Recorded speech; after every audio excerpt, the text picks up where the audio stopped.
I've pretty much joined now, so we'll go ahead and get started. Hello and welcome to the NCST's biweekly community partner call. My name is Erin Persons. I'm happy to be back with all of you this week. This week's call includes two great presentations, one on a policy update, and we've had lots of policy updates over the last several weeks that we can update you on. And the second is an exciting new partnership that we have with the Middle Neighborhoods Initiative, and we've got some folks on that will share about that as well. As a reminder to everyone, you will be muted during the call. If you'd like to ask questions, and there will be time for questions both after our policy update as well as after our Middle Neighborhoods presentation. If you'd like to ask those questions, you can either use the Q&A feature or you can use the chat. You're also welcome to raise hands and I can unmute your line so you can ask your question in person. With that, I am going to go ahead and turn things over to Chris Siglin. Chris is our Vice President for Policy and Partnerships, and she is going to be giving our policy update today. Chris? Well, hello, everybody. Congress has been very busy, and we're expecting a lot of activity over the next couple of weeks, and I just wanted to give you all a quick overview. There are two large legislative packages that have passed the House that have not yet been considered by the Senate. One is, the first bill that passed is another, because the COVID epidemic is having such a large impact on economies, residents' ability to pay rent, homeowners' ability to make mortgage payments, and the amount of job loss, Congress has passed 4 packages trying to ameliorate some of the impacts of COVID on the economy. And there is a potential 5th installment of that legislative activity that has passed the House that is now being looked at by the Senate. And you know what drives Congress to enact legislation is deadlines. And at the end of July, there's a couple things that are going to happen. Extended unemployment benefits are going to end, and the moratorium on evicting renters is going to end. So those two events may push the Senate to take up the House legislation. And what the House legislation has in it is $100 billion in emergency rental assistance that would go to state and local governments that can be used to pay landlords on behalf of residents so that people don't lose their housing during the pandemic. Obviously, when we're expecting everyone to shelter in place, you can't have people evicted and homeless. So that's got some real urgency to it, and it will be considered when the Senate returns on July 20th. And then there's a second, there's many other provisions in the bill, including aid to state and local governments. The House has also passed another really large bill that has implications for single-family developers. And that is that, since the beginning of the Trump administration, Congress has been talking about an infrastructure package. And infrastructure means a wide variety of things: roads, bridges, ports, airports. But as the House has defined it, it also includes things like school construction, green infrastructure, and housing. So through the leadership of House Financial Services Committee Chairman Maxine Waters, they passed a title of this bill is called the Housing as Infrastructure Bill, and it's $70 billion for public housing, $10 billion for CDBG, $5 billion for home. The other thing that's in this infrastructure bill that I wanted to draw your all's attention to is something NCST has been working on, which is called the Neighborhood Homes Investment Act, which is a tax credit that fills the valuation gap for single-family developers working in distressed neighborhoods. That has been included in the House-passed legislation as well. So all these things are pending Senate action, but it's got a lot of implications for the work of housing developers working in distressed neighborhoods. Another policy matter that's being considered right now that has implications for single-family developers working in distressed neighborhoods is the Consumer Financial Protection Bureau has put out a rule for comment about basically the rules of the road for giving mortgages. And it's called the Ability to Repay rule. And one of the things I wanted to flag for you all is that this proposed rule gets rid of prohibition for mortgages with debt to income ratios above 43%. So that's all those comments. It's a very complicated technical issue, and NCST has some concerns about what they're doing. But that also has a lot of implications for the mortgage market because it has to do with the ability of consumers to get mortgages on fair and sustainable terms. And the last policy matter that we wanted to flag for you is that the head of the Consumer Financial Protection Bureau, according to a recent Supreme Court decision, can be changed if there's a new administration. So again, that has implications for the rules of the road for mortgage finance as well. It has implications for the head. The head of the agency that regulates Fannie Mae and Freddie Mac has a similar status, so it may have implications there. So any questions about policy? Thanks so much for those updates, Chris. One question that we've gotten so far is from Stephanie Quick.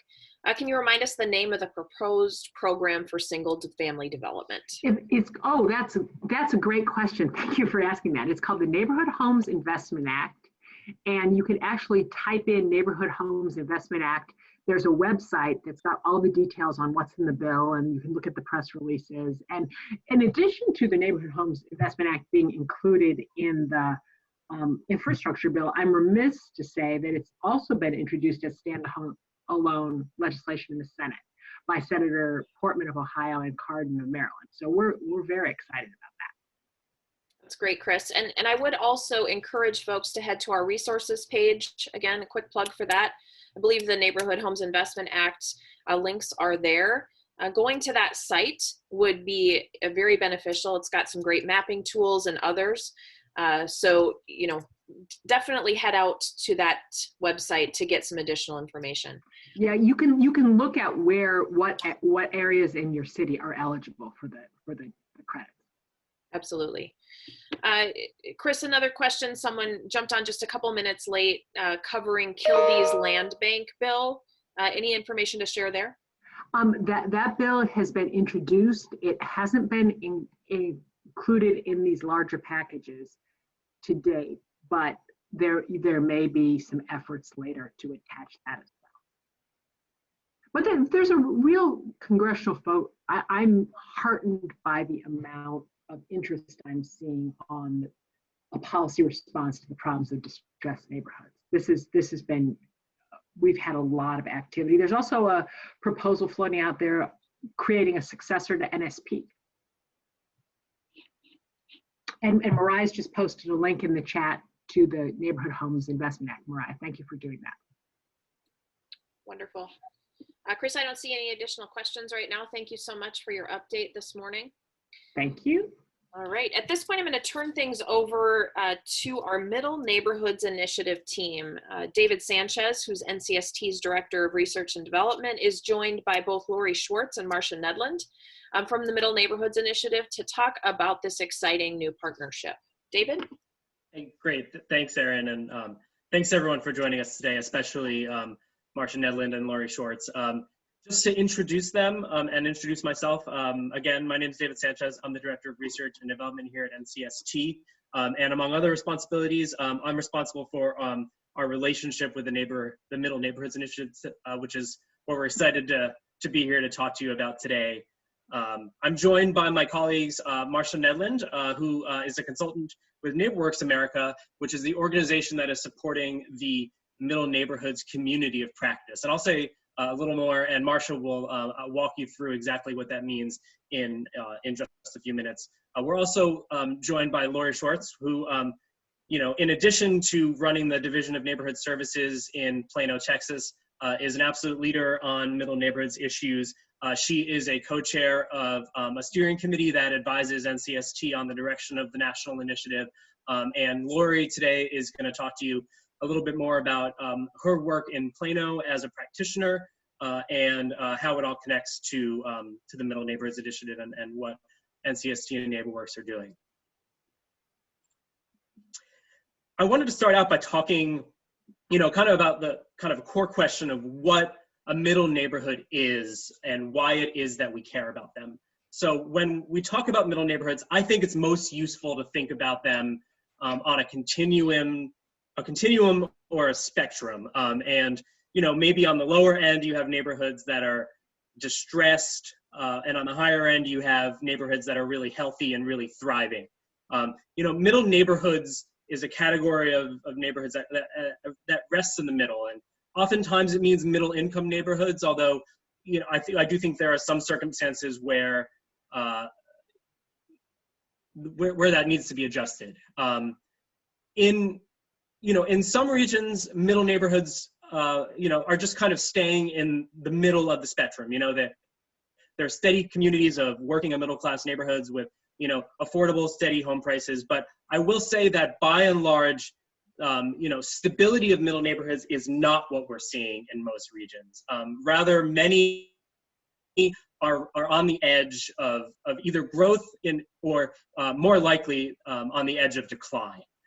And that's really what the Middle Neighborhoods Initiative focuses on. So, you know, I think, you know, we'll talk more about it, but Middle Neighborhoods really does, I think, three core things, or we're trying to do three core things. One is we want to understand the dynamics that are at play in these neighborhoods. You know, what causes them to succeed or what causes them to decline, and what are interventions that people can take to improve the health of middle neighborhoods. You know, we also at the Middle Neighborhoods Initiative, we want to call attention to the value of middle neighborhoods, not just as places with affordable housing or, you know, that are platforms for opportunity, but in terms of all the other implications that middle neighborhoods have on the health of our economies, and on fiscal health, and you know, the ability of households to build wealth. And the third thing that we do, and we do this explicitly through the community of practice, is we want to empower those that work in middle neighborhoods to better improve where they live and where they work, and through research, through networking, and also through learning from each other. Just very briefly, I'll give an example. You know, when we talk about middle neighborhoods, what are we talking about? So, you know, just here are examples of 3 cities that are, you know, represented among the leaders of the Middle Neighborhoods Initiative on the steering committee and in the community of practice. So, you know, looking at Des Moines, the city has targeted 4 middle neighborhoods for, you know, direct intervention with, and home values in these neighborhoods really range from between 80 and 180,000. In a place like Chicago, you know, we have a leadership of someone working on the South Side called the Greater Chatham Initiative, which focuses on 4 neighborhoods, historically African-American middle neighborhoods with median sales prices between about $60,000 and $85,000. And then also one of the co-leaders of our community of practice is an organization that's based in a neighborhood called Old Brooklyn in Cleveland. You know, one of Cleveland's largest neighborhood, a longtime middle and working class community, and, you know, home prices there range from about $80,000 to $140,000. You know, one thing that, you know, the reason why, you know, NCST is so excited about working with middle neighborhoods and being involved in leading the initiative is, you know, I think that middle neighborhoods are by and large where our buyers do the work that they do. And, you know, when we talk about real estate markets in middle neighborhoods, I think we see a few common themes. And, you know, one, I will say this is you know, because we talk about middle neighborhoods as being on the edge of either, you know, growth or decline. We will say that predominantly in most middle neighborhoods in most regions across the country, we are struggling more with issues of decline than we are with, you know, issues of gentrification. In those neighborhoods struggling with decline, we see things like, you know, faltering ability to reliably attract owner occupants and replace owner occupants when they go to sell. We see struggles with home values, especially in circumstances where repair is needed. You know, homes are not able to, you know, we call it the appraisal gap. You know, they cost more to repair than they can sell for. And we also see challenges sometimes with repelling irresponsible investors. You know, on the other end, you know, we do see struggles with gentrification in some middle neighborhoods, and I think that's an important part of what the Middle Neighborhoods Initiative focuses on. But, you know, just noting it is not the predominant experience across the country. So, you know, why does what we're trying to do with the Middle Neighborhoods Initiative matter? You know, I think it matters for a few reasons, some of which I alluded to already. Investments in middle neighborhoods can really help safeguard the home equity of middle neighborhoods, middle income households. many whom we see across the country are households of color. By supporting property values, investing in middle neighborhoods can also really bolster and protect citywide fiscal health, which has big implications for quality of life and services provided to residents. And at its core, I think that the Middle Neighborhoods Initiative is trying to protect and preserve safe and affordable communities that provide access to opportunity for a wide range of households across the country. So, that's why we do what we do, and that's why the initiative started. The initiative really did get kicked off in 2016 with the publication of a book called On the Edge, organized by a few people. There's a research initiative at the Columbia University called the American Assembly, was the former home of the Middle Neighborhoods Initiative. Now, NCST and NeighborWorks are kind of its new home, I guess is what we will say. As well as the book was assembled by a veteran community development official named Paul Brophy, who's someone who, if you get involved with us, you will, certainly come to know and learn from. And the Middle Neighborhoods Initiative was built up over a few years through national convenings and through the formation of a community of practice. Today, Middle Neighborhoods Initiative, we like to talk about it as being kind of two core buckets. So first is there's a national initiative that is focused on mobilizing attention to middle neighborhoods, through research, policy analysis, and communications. And this is the initiative that is coordinated by the National Community Stabilization Trust, and that is formally advised by the steering committee that Lori Shorts co-chairs. The other half of the Middle Neighborhoods Initiative, which we'll have Marcia Nedlin talk about in a second, is our community of practice that facilitates peer-to-peer learning among people who work in middle neighborhoods across the country. And the community of practice is supported by NeighborWorks America, and we are very grateful for their partnership, and we are happy for all that we do together. Right now, I am going to turn it over to Marcia Nedlin, who's going to tell you guys a little bit more about the community of practice. And then after that, we're going to have Lori talk about her work in Plano and how it all kind of stitches together. So, Marcia, can I turn it over to you? Yes, thanks, David. Thank you for giving us an opportunity to talk about this, and definitely thank you for being our new home. So, the community of practice is one of the things that I work on, and basically it's an informal but facilitated network of practitioners, as well as some researchers and policymakers who really want to stay in touch with practitioners and who often use the community of practice as a way to engage different practitioners around their research, or to check in on, on the ground stories of what's going on as they advocate for policy. So we also connect those practitioners to local and national intermediaries, to financial institutions and foundations that are interested in this topic. But our primary purpose is, as David described, to facilitate this peer-to-peer learning and provide technical assistance opportunities among practitioners to each other. And there we go. So, these are kind of the ways that people working with the community of practice can be engaged. And by the way, we strongly encourage you to consider joining us. If you go to our website, middleneighborhoods.org, at the bottom of every page, there's a portal for you to sign up to receive our newsletter only, or to receive our newsletter and join the community of practice. And being in the community of practice doesn't obligate you to anything, but it does provide you with a little higher touch interaction with other practitioners. So we do produce every other month newsletter to kind of keep people apprised of what's going on with each other. We have launched a listserv so that practice members can communicate directly with each other, and it is also a place where we will sometimes have, say, a researcher ask for volunteers to talk about a study they're doing, who are working on something they're studying, or policymakers to collect some local stories that illustrate a policy issue. We do webinars monthly, and we have 2 upcoming webinars. I strongly encourage you to mark these dates in your calendar. We're just about to confirm the last couple of speakers, and then we'll publish this far and wide.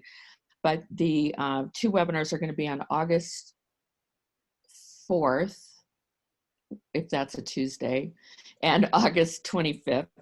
And they'll both be from noon to 1:15 p.m. Eastern time. And it's a part 1 and part 2 on Black middle neighborhoods and legacy cities.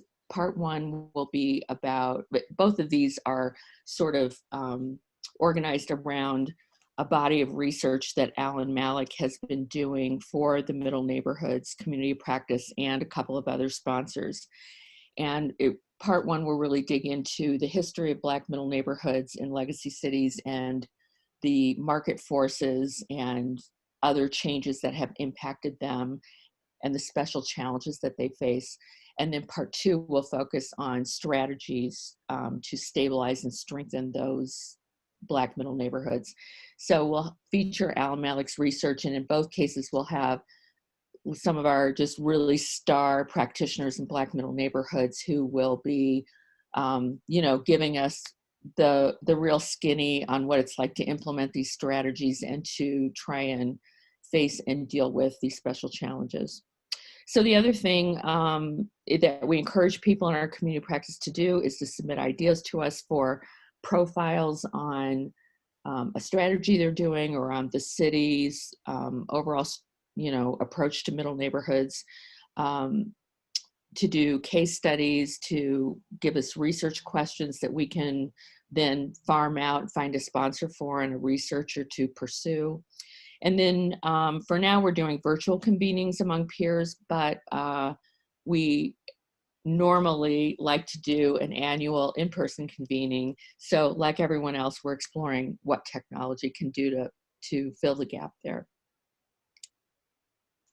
I think that's it for me, right? Yeah, absolutely. Well, great. Yeah, so don't forget, middleneighborhoods.org, join us. Absolutely, absolutely. And Marsha will be staying with us, and I'll be encouraging any of you who are interested in joining the COP not only to go to the website and sign up, but also to reach out to me and Marsha directly. And we'll be sharing that contact information repeatedly as we attempt to recruit you. But right now, I'm going to turn it over to Lori Schwartz, a real leader of our Middle Neighborhoods initiative and the Director of Neighborhood Services in Plano, Texas. Lori? Good afternoon, everyone. As mentioned, I'm Lori Schwartz. I'm the Director of Neighborhood Services for the City of Plano, Texas. And I've been involved with Middle Neighborhoods for about two years, and as mentioned, currently serve as the co-chair of the National Steering Committee. I just wanted to give you a very short overview of our work within Middle Neighborhoods in Plano, including the program that you see depicted here, which is Plano Cares.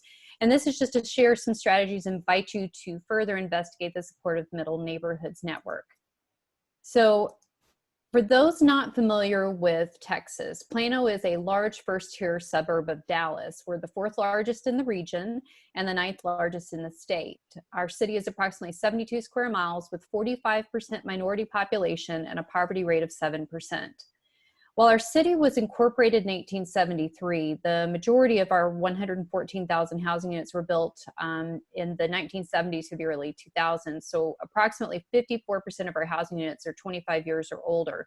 So right at the time that many components of the house began needing significant maintenance. In 2015, the Neighborhood Services Department was created, and it combined the Property Standards or Code Enforcement Department with about a third of the Planning Department. These 3 divisions focus on neighborhood engagement, code enforcement, and housing and community services. This reorganization followed a significant housing study, the Housing Value Retention Analysis, and that focused on increasing the stability of aging neighborhoods. Many of the strategies identified by staff were memorialized in this plan and have been implemented in the last 5 years. Our middle neighborhood strategies focus on resident leadership development as well as volunteering for transformational change, and we have needed to become much more creative during COVID. I will start first with the Best Neighborhoods division. BEST is an acronym, and you'll discover I like acronyms, for beautiful, engaged, safe, and thriving. Our Best Neighborhoods team has developed 3 tiers of outreach programs depending on the level of support needed for each neighborhood.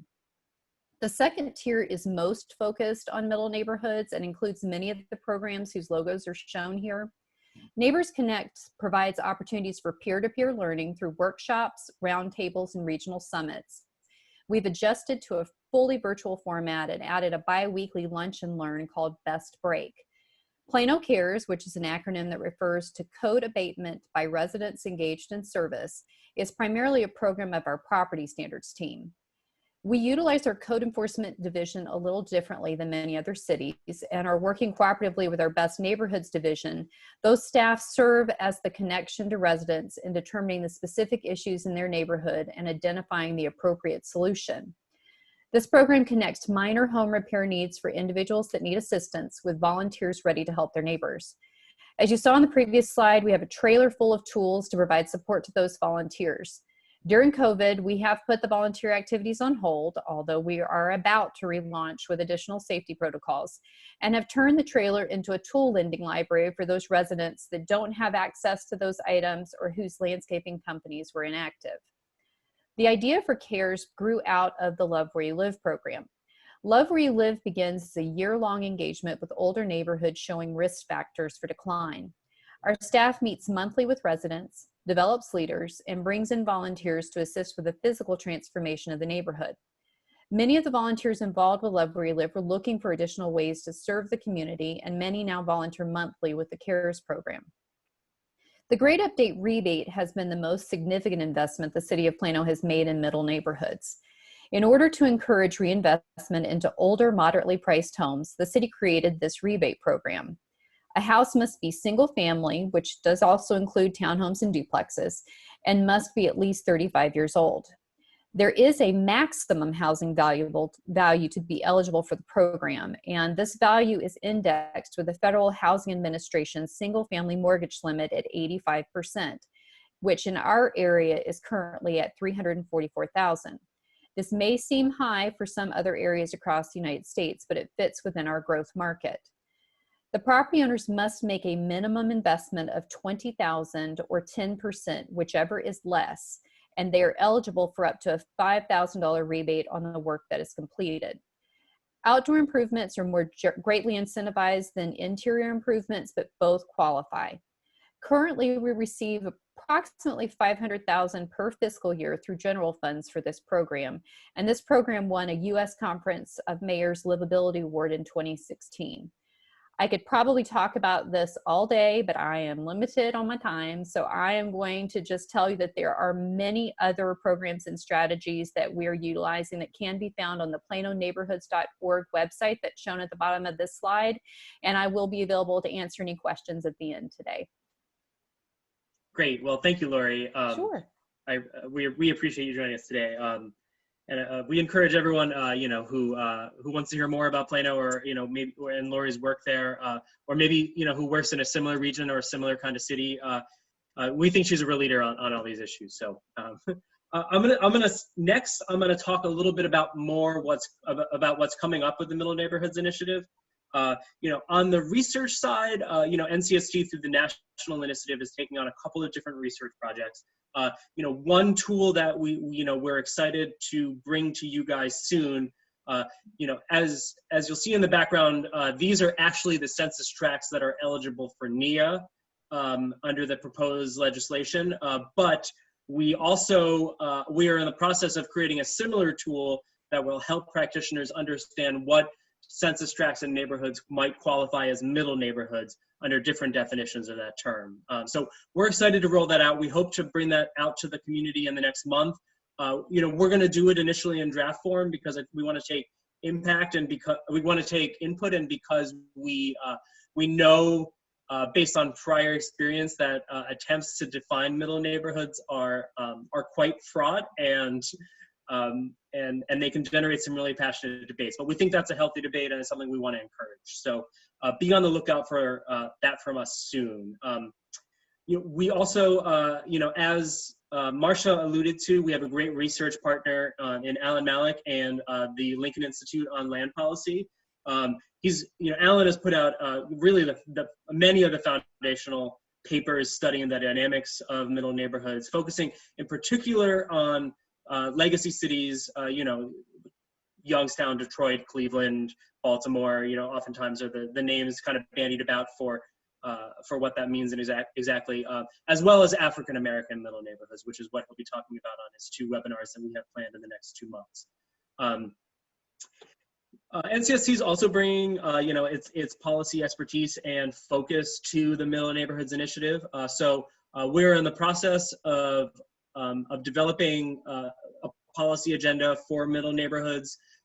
Especially, one thing that we'll be doing there is not only trying to lift up the best practices that we see around the country, things that we've learned from Plano, but, Baltimore, Philadelphia, Des Moines, places like that. But making sure that, we're really crystal clear about what interventions make sense in what kinds of middle neighborhoods. Whether if you're, it doesn't make sense to be actively, for example, it doesn't make sense to have active strategies to target gentrification in a place with falling home values and falling rents, like things like that. But so we're looking forward to saying more about this towards the end of the summer or the beginning of the fall about what a middle neighborhoods policy agenda might look like.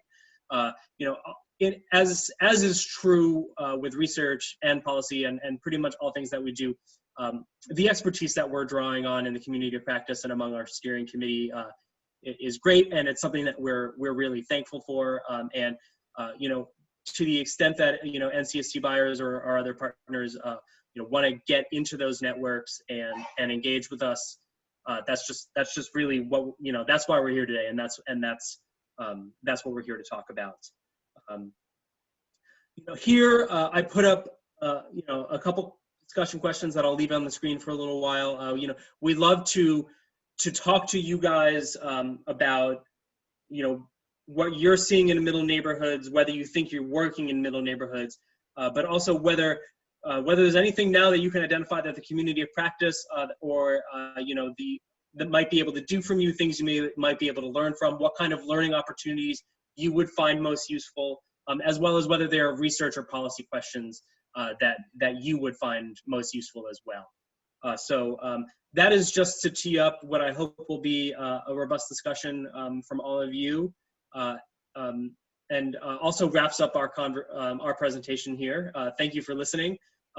Here, I'm just going to put up a couple of different means of contacting us. We really do want as many as you as possible to join us and to continue to engage with us. Thank you very much for your time. I think, Erin, I'll turn it back to you for any questions. Sounds great. Thank you so much to all 3 of you this morning. Great information. I know one of the questions that came through during the discussion was whether this presentation will be available. It will absolutely be available on the NCST resources page, and watch your email for our follow-up that usually comes the day after our calls. It will be included, the link will be included there as well. So definitely visit middleneighborhoods.org for additional information. And thanks to several of you, one of the additional questions was, when are the upcoming calls with Community of Practice? And those are August 4th and 25th. So mark your calendars for those, and additional information will be available on middleneighborhoods.org. So one question that did come in, David, during the conversation, and I'm not sure which one of you would like to take this, but is there a standard formula for determining what constitutes a middle neighborhood? Yeah, so I'll take this first, and then I'd love for Marcia or Lori to jump in as well. I will say it is, as of yet, the answer is no, but I do think that we have a few really kind of foundational ideas for how one might operationalize what it means to be a middle neighborhood. I will say, before we talk about the operationalization, I think a lot of the times, what counts as a middle neighborhood, it isn't really just about the numbers. It's about thinking about, what are the the dynamics that you're seeing in your real estate markets. What are the, the distributions of communities in terms of, how many are more falling into distress, or, are we seeing more problems with gentrification? And thinking about like, what are the neighborhoods that are kind of like area, where do middle and working class people live? Where can they afford to live? What are the areas of opportunity that they want to live in? And thinking about how best to make use of limited resources, because many times we are talking about city budgets here. Make use of limited resources and target them at neighborhoods where we really, the tools that we have can make a difference. On a more metrics-based side, I think that many times when people talk about middle neighborhoods, they are either talking about places where middle-income people live, so that is about household income or family income many times, or they are talking about places where home prices are in the middle. So the tool that NCST will be releasing later this summer is going to focus primarily on where middle-income households live under a couple of different thresholds of what it means to be a middle-income household. I do think we're also looking at developing additional tools that focus on the second question about where do we have home prices that are in the middle of the distribution for a given city or region. Marsha or Lori, anything to add there? Well, I would add, I think those are really good, good ways to look at it, David. I'd also add that a couple of the things I think that brought us to initially come together and write that book is that these are neighborhoods that nobody is already doing something about, and that they're really overlooked both by current funding streams around neighborhood development, and they actually are not being taken care of by normal market forces either. So that is all just to say that another way of looking at them is that many of the middle neighborhoods that our practitioners are working in are just high enough income that they don't qualify for CDBG or home dollars. So you'll see an awful lot of the time that the funds that get, and I'll use this to segue into a question that was in the chat too, about the question was, how do you gauge the limitations in terms of budget and politics and so forth of all of these programs, and be candid about how they can be scaled up.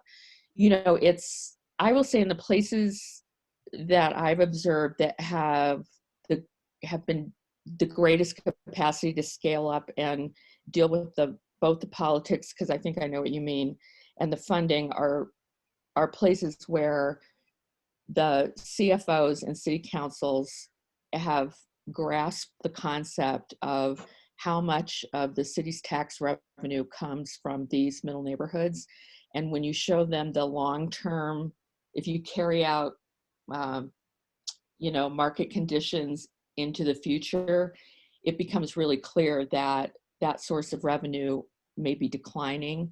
And that motivates them to raise new sources of funding that are not taking anything away from federal funds that are invested in much more distressed neighborhoods, because they see it as an investment with a return that's going to come to them in the future. And that's how they approach it. David or Lori, anything else related to the question on gauging limitations, budget, political, other of the programs, and being candid about how they can be scaled up? Sure, I can address that.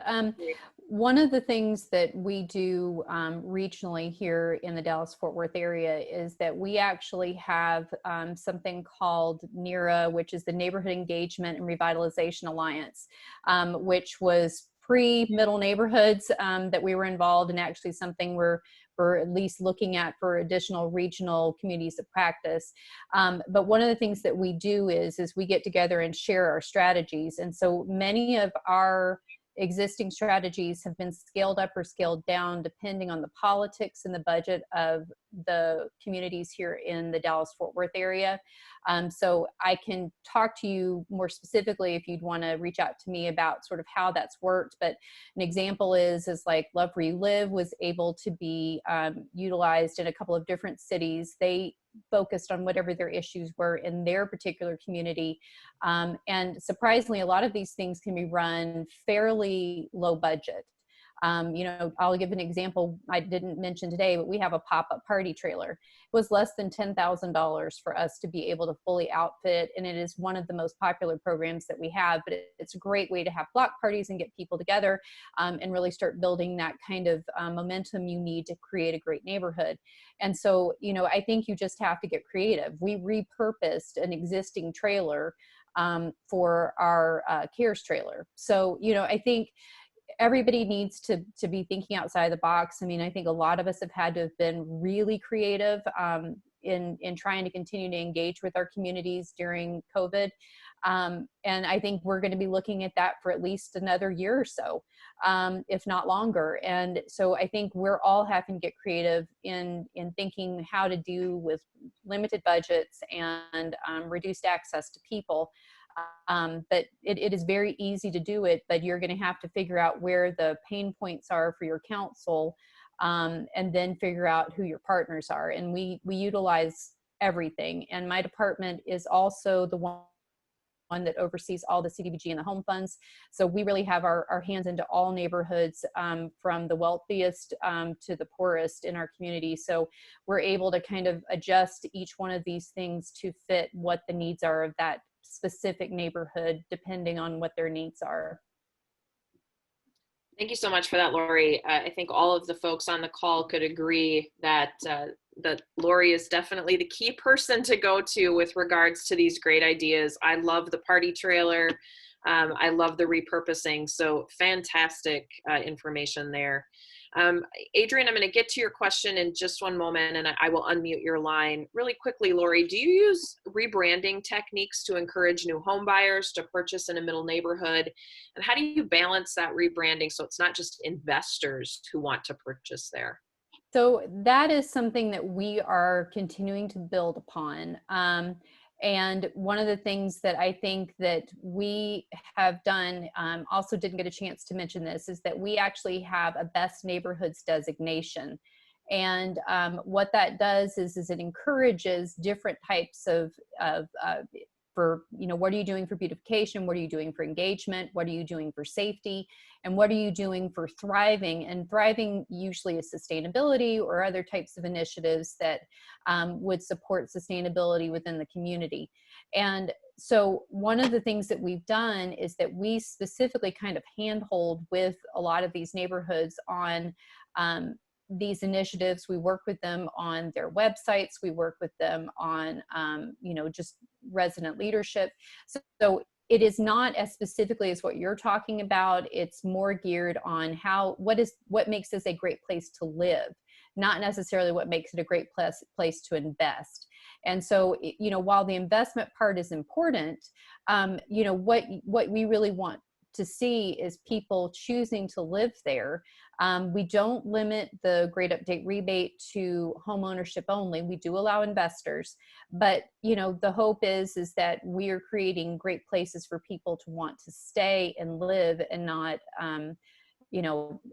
choose to go to other communities or other neighborhoods instead of staying and investing in the one that they're in. Do we have time for me to add something to that? Sure. Absolutely. One of the things that I really like to do in working with a middle neighborhood that's new to me is to examine what the housing stock is like. And I often find in middle neighborhoods, it's another sort of key characteristic, I think, of middle neighborhoods is that their housing stock may be outdated with regard to today's home buyer markets. So an example would be the Triangle neighborhood in Rochester, New York, where we found that they had a lot of homes with only one bathroom. They were 3-bedroom homes, but they only had one bathroom. And those homes were particularly vulnerable when we looked at the ratio of owner-occupant buyers to investor buyers on different kinds of properties, those were very vulnerable to investor purchase because owner-occupant buyers don't want a one-bathroom house anymore. So armed with that knowledge, the nonprofit created a half-bath program where they offered free technical assistance to walk properties with owners of one-bathroom homes and figure out where they could add a half-bath and draw up the plans for them. And then the nonprofit had really extremely low interest financing and project management assistance to implement that half-bath addition. And the goal of that whole program was not only to make that property more comfortable for the person living in it now, but also to inoculate it from an investor purchase when it comes up for sale next time around. So sometimes it's not just a matter of promoting the place the right way, but it's a matter of actually looking at what are some of the structural problems with that housing market that are impeding it from being able to compete effectively for today's home buyers, and thinking up creative ways of addressing that. That's fantastic. So folks, if you are not intrigued and wanting to join the community of practice at this point in our call, I'm a little bit concerned because just some of these ideas and all of this information I think is fantastic. So please go to middleneighborhoods.org to get signed up for that community of practice and continue to learn more about these opportunities and best practice sharing. Adrian, I have unmuted your line. We'll go ahead and take your question. That was covered prior to me asking the question. So okay. I will go to that site and, just read a little bit more about it and find out how to sign up and see, how I would figure out for New Jersey, because I know that's not the area that you're talking about, what would fit into this criteria. I'm sure they'd have more information there. Absolutely. I'm guessing. And I know, Adrian, that reaching out to David, Marcia, or Lori specifically as well, they would be happy to talk with you. Okay. I see David and Marcia's contact. I don't see Lori on here on the. I'll get it to you, Adrian. Okay. I didn't put it on here because, Lori has a lot of things to do. But yeah. Okay. All right. I won't bother her. I'll reach out to. You can feel free to reach out to me. I'm fine. So David can provide it. Okay, thank you so much. I appreciate your time. We'll go ahead and add Lori's contact information to the. We'll go ahead and add Lori's contact information to this presentation before it goes up on our website. Oh yeah, good idea. So that we can do that. And I was just going to add, one of the things we love to do, Adrian, when somebody signs up, is to immediately do an email intro of you and all the other people that are in the community of practice that are near you or interested in a similar topic as you. So we'll be able to hook you up with other people in New Jersey. Yeah. And, I'll add, the community of practice is definitely the deepest in a few particular regions. Baltimore and Cleveland are places where we have a really big bench, and there's a lot of learning that can be done from them. We also are interested in explicitly building up the community of practice in other parts of the country. New Jersey among them. It's definitely a goal of ours. So. That's fantastic. Marcia, I have unmuted your line, Marcia Berry Smith. You can ask the question now. Yes, thank you. I was just wondering whether any of you had entered into any type of a partnership with Habitat for Humanity. I'm with Habitat Broward in South Florida, and thinking that we've got homeowners who go back as far as 35 years, and where they've become civic-minded and community-minded, but some of the homes are older, and some of them abridge areas that would be middle income or have now become middle income. I was just thinking of what sort of collaborative I'm feeling excited, but I'm not sure if my knowledge is sufficient to warrant that. So can I step in? Plano, the Love Where You Live program is Habitat for Humanity is an active partner with us on that. Awesome. Okay. Maybe I could have a conversation offline afterwards some other time with you then, Lori. Sure, absolutely. Thank you. Wonderful. David or Marcia, anything to add there? Nothing for me, but No, I would just say each of our members, develops a plan for the particular neighborhood they're in. And absolutely, I see Habitat for Humanity being involved in some of those plans. And it's a strategy to preserve affordable housing and preserve diversity of neighborhoods. And I definitely think there's a fit there. Wonderful, thank you. Thanks. One last question for the team here.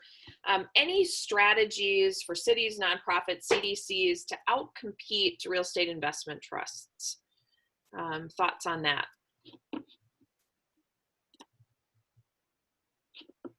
From a policy perspective, it's something that NCST is very engaged in, and we, unsurprisingly, given what we do, we are big advocates for first look programs, as well as explicit subsidy where necessary to mission-minded providers, so that they're able to compete and win these properties and operate them consistent with their affordable housing missions.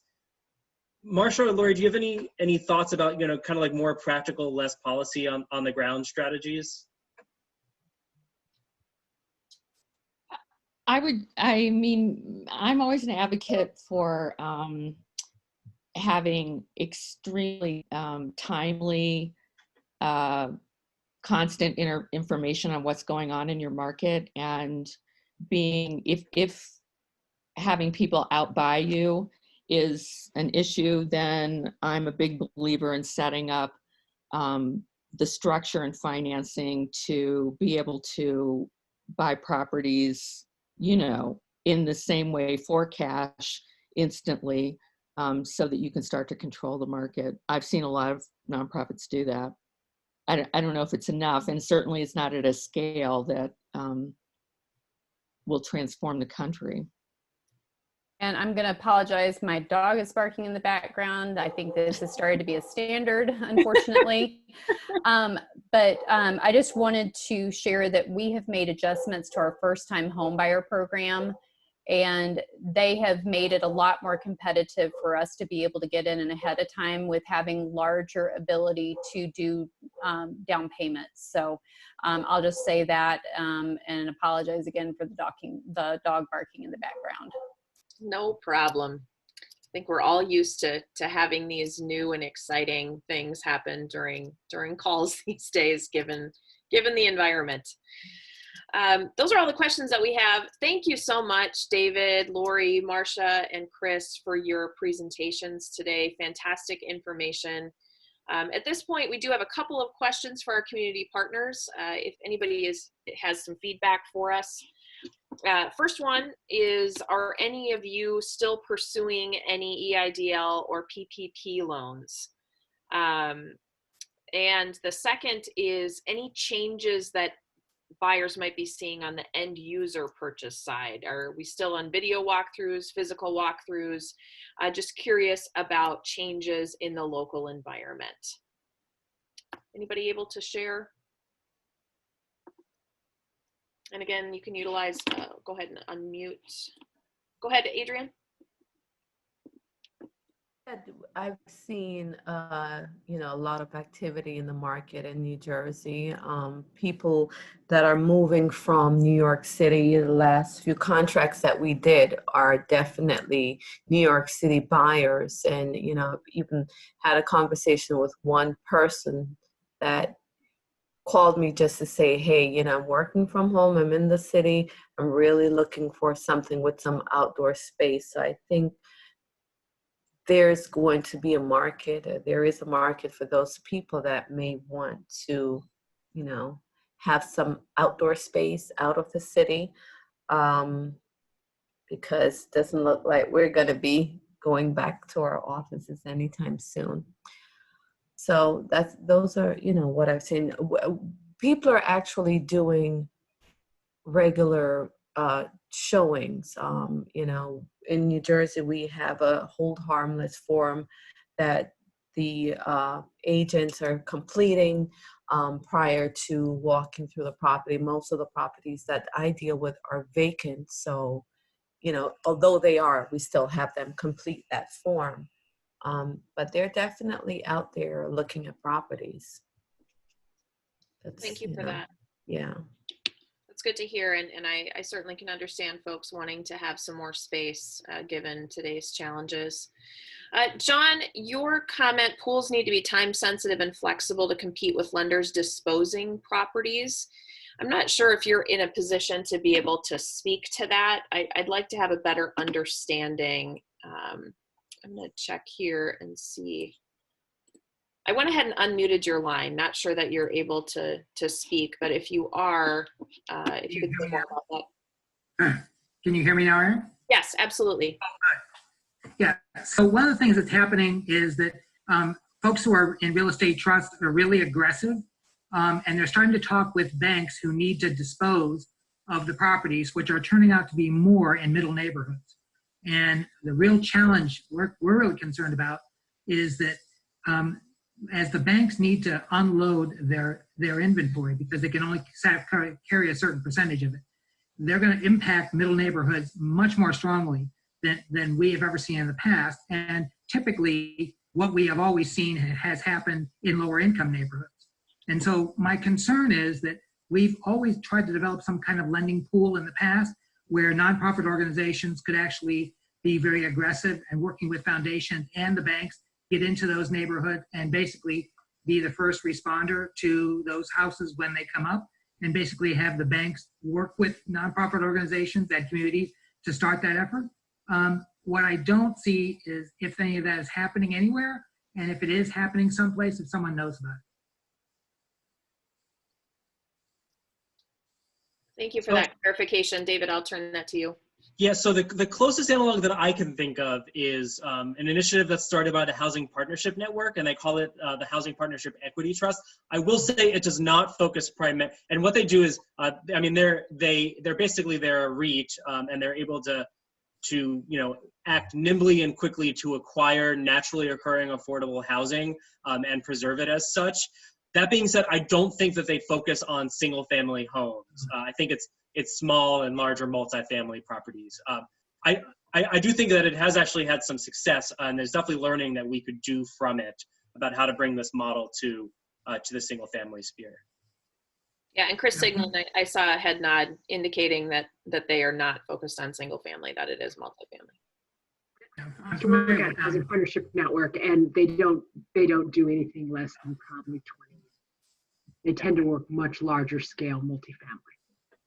But it's a really interesting model for the nonprofit field and something we should think about, particularly if we can get some of these subsidy dollars for value gap. All good things that we are working on, and that you can join the conversations on through our middleneighborhoods.org site, as well as our Homeownership Alliance. So with that, we are at time. Thank you so much to all of those of you who stuck in there with us, asked great questions. Please watch for the follow-up tomorrow. Thank you again to all of our speakers. Tomorrow we will also announce our next call, which will be in 2 weeks. We will announce the speaker for that call and look forward to talking with you then.